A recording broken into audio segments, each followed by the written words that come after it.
PHILOZOOPIA. Imagine this. You're sitting there, and suddenly, a host of ancient spirits, long departed, they return from Jerusalem, desperate for answers. Yeah, they gather around you, seeking, well, profound wisdom. Sounds like the opening to an ancient myth or maybe a dream, right? It does. Well, that's exactly the setup for our deep dive today. It truly is. We're stepping into the profound and often startling world of Carl Jung's 7 Sermons to the Dead. Okay. A really unique work he published back in 1916. He used the pseudonym Basilides of Alexandria. Basilides, right. And this isn't your typical theological text, is it? No, not at all. It's fascinating, almost poetic. It explores the universe, divinity, the human soul, all deeply rooted in ancient Gnosticism, but, filtered through Jung's unique psychological lens. So our mission today is to, well, navigate this dense mystical material. We want to pull out the most powerful, let's say, nuggets of knowledge. Exactly. And help you understand the core ideas of what's really a foundational text in Jungian thought. We'll look at its surprising definitions of basic concepts. And maybe see what it tells us about our own distinctiveness, our place in the cosmos. Okay, let's unpack this. So the sermon kicks off with that really striking scene you mentioned. The dead came back from Jerusalem, where they found not what they sought. They come into Basilides, asking for his word, looking for a path forward, from beyond the veil. And how does he start? He begins with a concept that immediately challenges our usual thinking. Nothingness. Right, but it's not just any nothingness.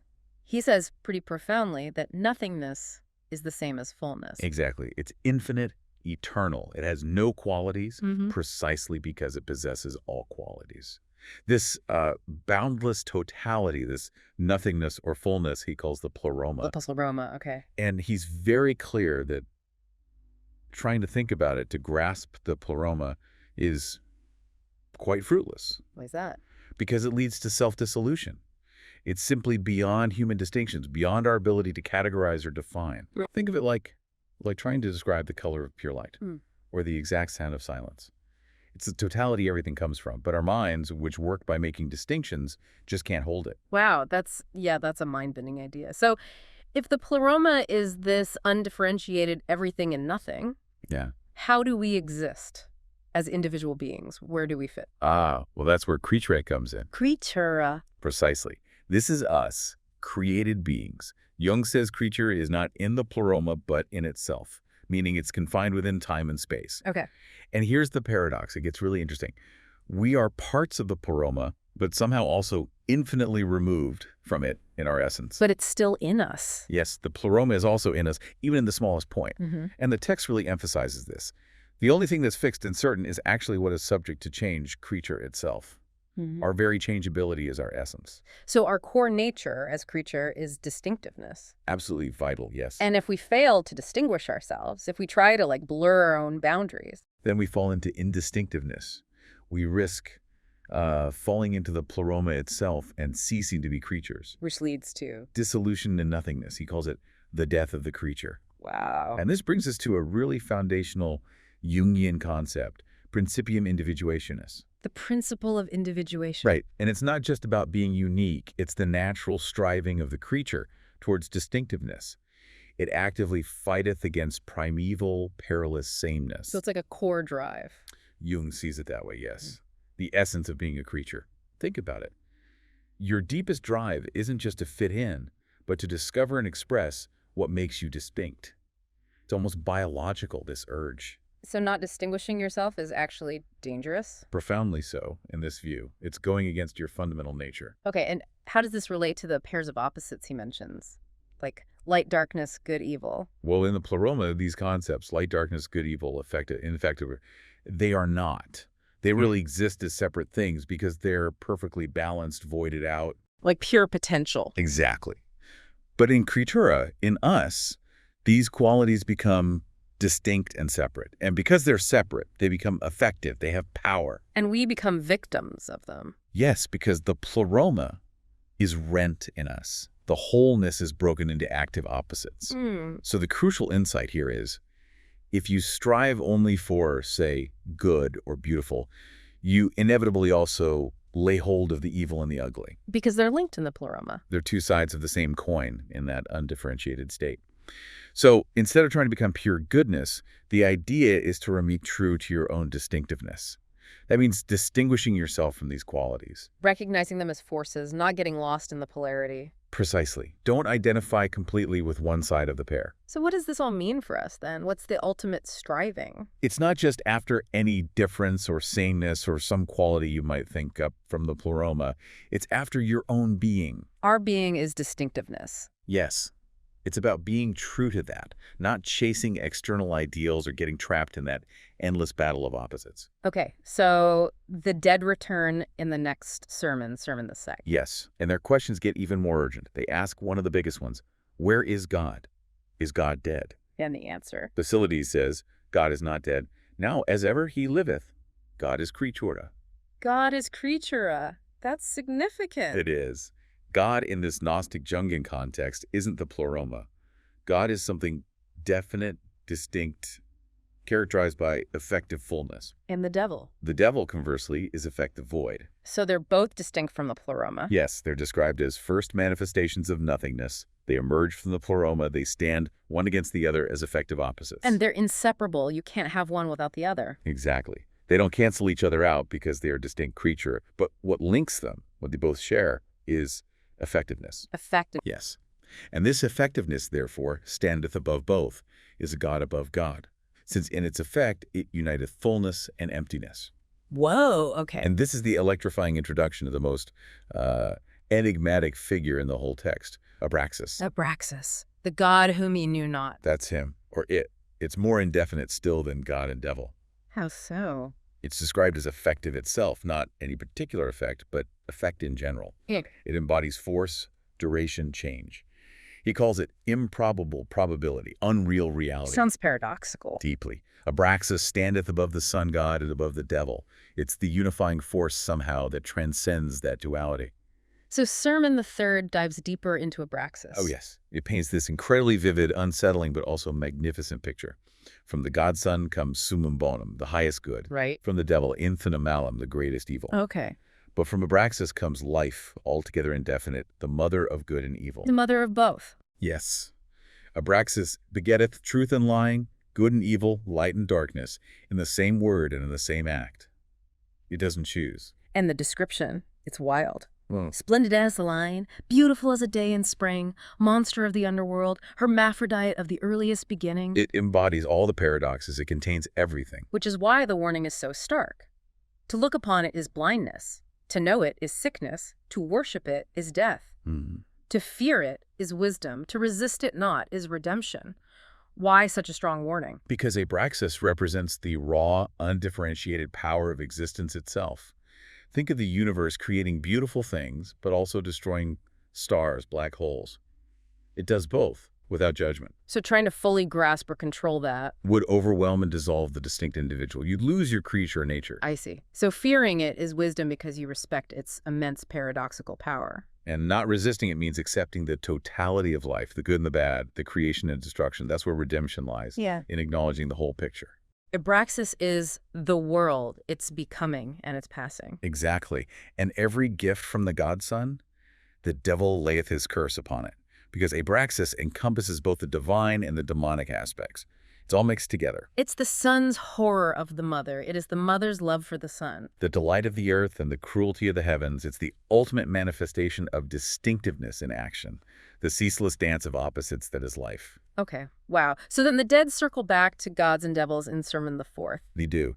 And Basilides drops another bombshell. There are innumerable gods and devils. Innumerable? Yeah. Each star is a god, and each space that a star filleth is a devil. It's a vast populated cosmos. And he names specific ones. He names two god devils, which seem fundamental. Eros, the burning one, think flame, consumption, intensity. Okay. And the tree of life, the growing one, representing budding, increase, filling space with forms. And then the four principal gods. Right, which seem like primary expressions of the Pleroma within Creatura. The godson, beginnings, fullness, Eros, binding things together, brightness, the tree of life, growth, forms, and the devil, the destroyer, entropy, bringing things to nothing.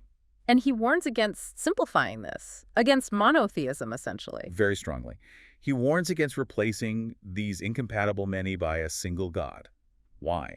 because what you do unto the gods is done likewise unto you. Ye all become equal, and thus is your nature maimed. Ah, so it loops back to distinctiveness again. Absolutely. If you reduce the divine to one single thing, you risk reducing your own nature, becoming homogeneous, losing that vital multiplicity. The idea being that the multiplicity of the gods corresponded to the multiplicity of man. Precisely. Just as the divine cosmos is complex and multifaceted, so are we. We shouldn't flatten ourselves or the divine. Honoring that distinctiveness inside and out is key. Okay, so Sermon V then takes this into, like, human experience, spirituality and sexuality. Exactly. It shows how even these fundamental human forces manifest as powerful demons that challenge our individual nature, our distinctiveness. How are they described? Spirituality is framed as mater coelestis, the heavenly mother, sort of woman-like in its receptive quality. Sexuality is phallos, the symbolic phallus, man-like in its penetrating quality. And the danger is that man and woman can become devils one to the other if they don't distinguish their own spiritual and sexual paths from these archetypal forces. Again, it comes back to the core nature of Creatura. Be distinct. Don't just merge blindly with these powerful energies. So they aren't just qualities we have. No, Jung presents them as superhuman demons. They possess and contain you. They are powerful archetypal forces operating through us, existing beyond our individual control. That makes sense. They can elevate us, or if we don't differentiate, They can consume us. Right. We need to relate to them consciously, distinctly. He then talks about a balance between communion and singleness. Yes. Communion is about connection, needed because of our inherent weakness, seeking depth, warmth, maybe submission to something larger. Singleness is the opposite, striving for height, light, distinction, superiority, perhaps. And Sermon the Sixth gives these forms, the serpent and the white bird. Yeah, they're personified demons in action.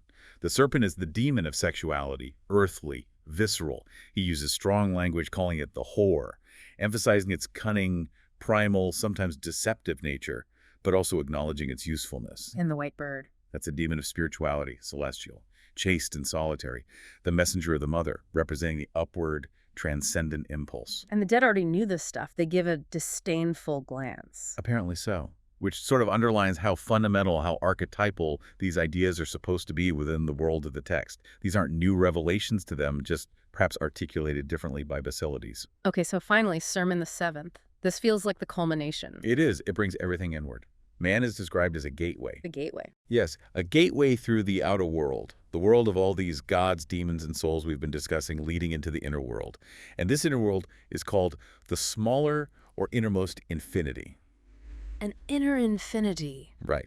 And there, at an immeasurable distance, standeth one single star in the zenith. A star within. Exactly. This isn't some external god. This is the one God of this one man. It's his own world, his pleroma, his divinity, the ultimate expression of his unique individual truth. So in this inner world, the individual is Abraxas. In a sense, yes. They become the creator and destroyer of their one world. They contain the paradoxes within themselves, related to their own unique center. And this star, this inner point, that's the goal. It's man's God and the goal. Prayer to this star increaseth the light, it builds connection, it even casts a bridge over death, suggesting continuity of consciousness through this interconnection. So the final challenge is, between man and his one God there standeth nothing. Nothing needs to mediate it, so long as man can turn away his eyes from the flaming spectacle of Abraxas. turn away from the outer Abraxas, the overwhelming, undifferentiated force. Exactly. To find that inner divinity, that unique guiding light, you have to be able to differentiate it from the blinding, paradoxical power of the general cosmos, the external Abraxas. It's the ultimate act of individuation, focusing on your own star. Wow. Okay. So we've journeyed through quite a lot there. From the boundless Pleroma, Right, the nothingness, fullness, to our essential distinctiveness as Creatura, the terrifying beauty of Abraxas, the mother of life and death. the multiplicity of all those gods and demons, Yeah. and finally, landing on the intimate truth of our own inner star. It's a deep dive that definitely reveals a way of seeing the universe that challenges, a lot of conventional thought. For sure. It emphasizes paradox, the absolute necessity of personal differentiation, that principium individuationis, and the individual's unique, direct relationship with their own sense of the divine. It's really about finding meaning, not in fixed external points maybe, but in that dynamic dance of opposites within us and around us. And always striving, as he says, after your own being. So what does this all mean for you, listening right now? If the one God of your one world is that star shining in your own inner zenith, what does it really mean to pray to it, to connect with it? And maybe, how do you practice turning away your eyes from the flaming spectacle of Abraxas, all the overwhelming contradictory forces out there, long enough to actually see and follow your own guiding light? It really leaves us with this powerful idea, doesn't it? That maybe our most profound connection to the divine, whatever that means for each person, might just be found right there within our own distinct individual being. PHILOZOOPIA.